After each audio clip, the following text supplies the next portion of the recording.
আজ রান্না করব আর মাছের পাতুরি। তার জন্য আর মাছ তো লাগছেই। আর মাছ, টমেটো কুচি, শুকনো লঙ্কার গুঁড়ো, পেঁয়াজ বাটা, আদা রসুন বাটা, পরিমাণ মতন লবণ, লঙ্কা বাটা, ধনের গুঁড়ো, জিরের গুঁড়ো, হলুদ গুঁড়ো, পরিমাণ মতন একটু মিষ্টি।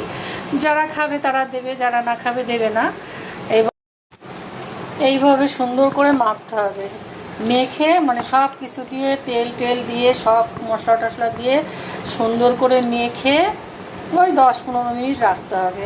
তাহলে কি হবে, সমস্ত মশলাটা মাছ আলু সব কিছুর মধ্যে সুন্দর ঢুকে যাবে। তারপরে আস্তে পাতার মধ্যে সাজিয়ে দেব।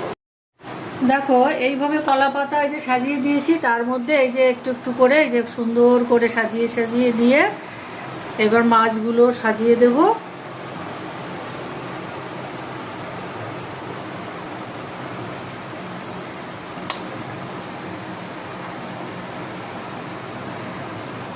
তাহলে কি হবে, ব্যাস হয়ে গেছে আমার। এই যে সাজিয়ে গুছিয়ে দিয়ে দিয়েছি, দেখো কতটা জল গলেছে। একটু মেখে রেখেছিলাম, আগুন জ্বালিয়ে দিয়েছি, এবার ঢাকা দিয়ে রেখে দেবো।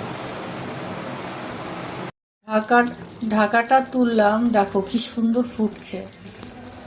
আর একটু ফুটবে, তারপরে এই ঝোলগুলো একটা বাটিতে আলাদা করে তুলে নেব। তুলে নিয়ে তারপরে পাতাটাকে উল্টে দেবো। উল্টে দেওয়ার পরে এই ঝোলটা যে বাটিতে তুলে রাখবো সেইটা আবার দিয়ে দেবো। দেখো পেছনের পাশ হয়ে গেছে, এবার আমি উল্টে দেবো। উল্টে দেওয়ার আগে আমি যে ঝোলটা ছিল সেইটা এই যে বাটিতে তুলে রেখেছি। এবার পাতাটা উল্টে দিয়ে যখন কড়াতে দেব তখন ওই ঝোলটা আবার ওর মধ্যে ঢেলে দেবো। পাতাটা উল্টে দিয়েছি, উল্টানোটা তো তোমাদের দেখাতে পারবো না, উল্টে দিয়ে তারপরে তোমাদের দেখাচ্ছি। এই দেখো, দেখেছ? এই যে এইবার ঝোলটাকে আমি একটুখানি পাতাটাকে একটু সাইজ করে নিই। ব্যাস ঠিক আছে, এবার আমি ঝোল দিয়ে দেবো এর মধ্যে, পাতাটাকে সাইজ করে দিয়ে। দেখো আমার পাতুরি প্রায় হয়ে গেছে, আর একটু হবে, তারপরে নামিয়ে দেবো। সমস্ত কিছু সুন্দর একদম সিদ্ধ হয়ে গেছে। দেখো আলুটা হালকা একটু চাপ দিলাম, মানে হালকা, তাতেই একদম গলে ক্ষীর হয়ে গেছে। আমার পাতুরি কমপ্লিট। দেখো একদম সেই ঝোলটা টেনে একদম শুকিয়ে গেছে। এবার গ্যাস বন্ধ করে দেব, আমার রান্না হয়ে গেছে।